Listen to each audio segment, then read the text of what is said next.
Audio Jungle.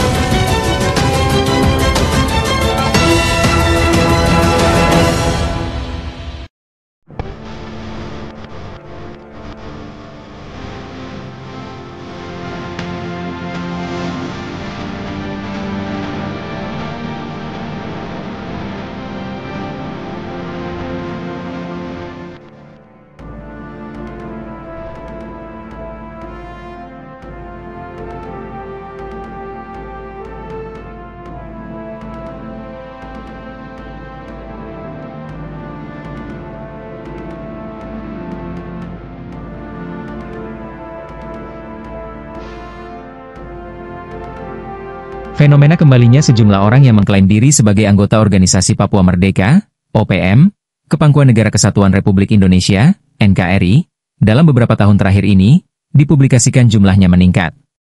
Disebutkan di sejumlah media, data dari Badan Intelijen Negara, BIN, wilayah Papua dan Polda Papua menunjukkan bahwa sejak awal tahun 2023 hingga Mei 2025, lebih dari 200 eks-kombatan OPM secara sukarela menyerahkan diri kepada aparat keamanan dan menyatakan kesediaan untuk hidup sebagai warga negara yang taat hukum.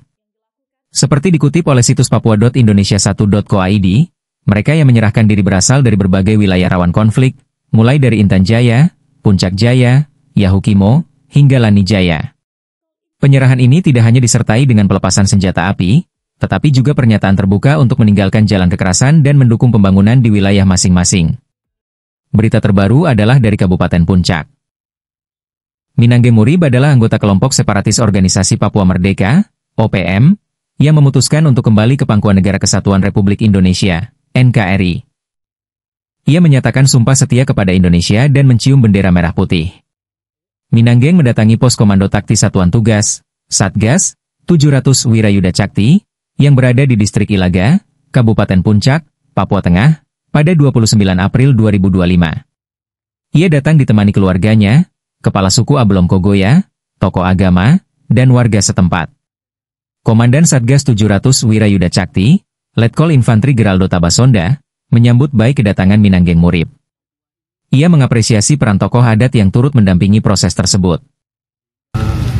Pada siang hari ini, hari yang berbahagia, kita disambut dalam berkat Tuhan.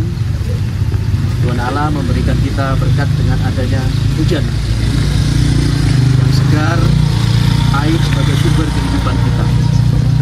Di tanah Papua ini adalah tanah yang sangat kaya, sehingga siang ini saya di pos TNI Satgas 700 kedatangan tamu dari adik Minanggeng Murib beserta keluarga yang kemarin sebelumnya masih bergabung di dalam hutan. Akan tetapi karena kesadaran, karena kehidupan yang dirasa mungkin di dalam hutan tidak bisa hidup dengan layak, akhirnya adik kita ini berpikir untuk kembali ke NKRI, cari makan dengan baik, bisa mengelola kebun, karena Papua ini sungguh kaya raya. Sehingga adik Minanggeng ini sudah berencana untuk kerja di kebun, pelihara babi, betul? Dan tidak mau lagi bergabung dengan yang ada di hutan. Selain itu, pada pertengahan April 2025, seseorang yang disebut sebagai wakil pimpinan OPM Kodap 4 juga menyerahkan diri kepada pos TNI Satgas Yonif 501 Sorong Raya, dan menyatakan kesetiaannya kembali kepada NKRI. Dikatakan, keberhasilan proses ini tidak lepas dari strategi pendekatan persuasif dan kemanusiaan yang terus digencarkan oleh aparat keamanan. Salah satunya dilakukan oleh Satgas Yonif 501 di wilayah Sorong Raya, Papua Barat Daya. Komandan Satgas, Letkol Infantri Yahya Wisnu Arianto, menegaskan bahwa tindakan tersebut bukan hasil operasi kekerasan, melainkan buah dari dialog dan pendekatan hati ke hati. Dikabarkan bahwa, pasca penyerahan diri, para ekskombatan tidak dibiarkan begitu saja. Mereka kini mengikuti berbagai program pembinaan. Satgas Yonif 501 BY yang bertugas di Kabupaten Maibrat, Papua Barat berhasil membujuk Wakil Ketua Organisasi Papua Merdeka, Kodap 4 Sorong Raya HK, bersama keluarganya untuk menyerahkan diri kepada TNI pada Selasa 14 Januari.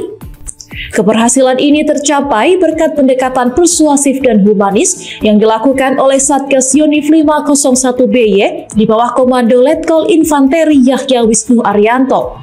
Berkenaan dengan ini, juru bicara TPNPB OPM Sebi Sambom dikutip sejumlah media pada 13 April 2025 mengatakan, sampai saat ini tidak ada satupun anggota pejuang kemerdekaan Papua Barat yang bergabung Negara Kesatuan Republik Indonesia, NKRI.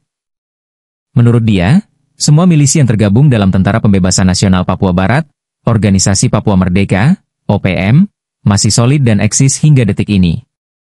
Para gerilyawan itu, kata Sambom, akan terus bersama-sama dalam satu tujuan memerdekakan Papua Barat.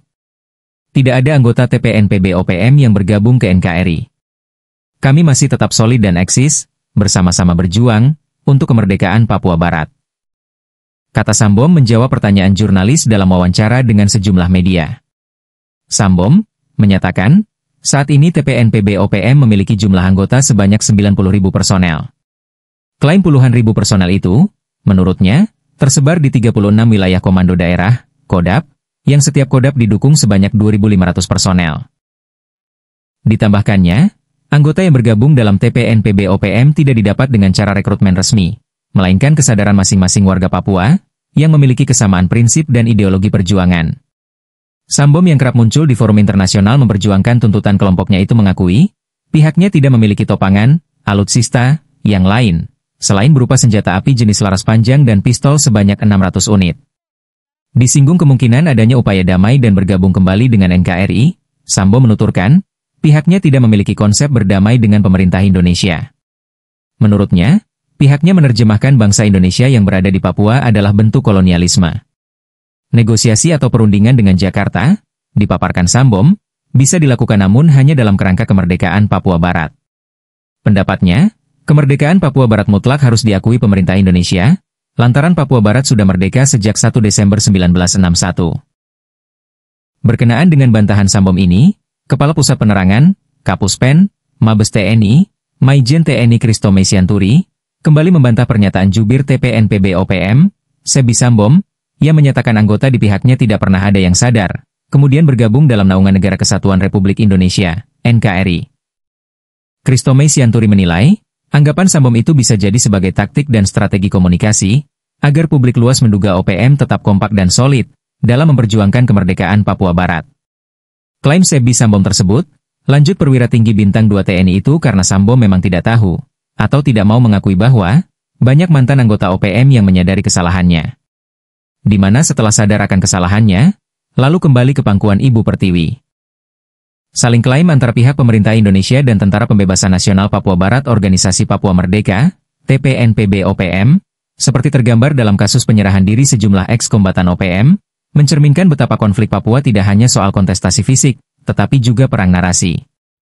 Untuk menyikapi dan mencari solusi atas dinamika ini, perlu pendekatan yang komprehensif, jujur, dan berorientasi jangka panjang.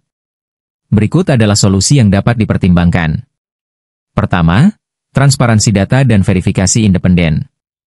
Saling klaim soal jumlah dan identitas eks-kombatan OPM yang menyerahkan diri menciptakan kebingungan publik. Solusinya adalah bentuk tim verifikasi independen yang melibatkan tokoh gereja, tokoh adat, LSM lokal, dan lembaga internasional, seperti lembaga HAM terpercaya, untuk mencatat dan memverifikasi setiap penyerahan diri. Dokumentasikan secara menyeluruh setiap peristiwa penyerahan diri. Identitas, lokasi, kesaksian, dan prosesnya, serta publikasi terbuka yang akuntabel. Kedua, pendekatan dialog damai yang terbuka dan setara.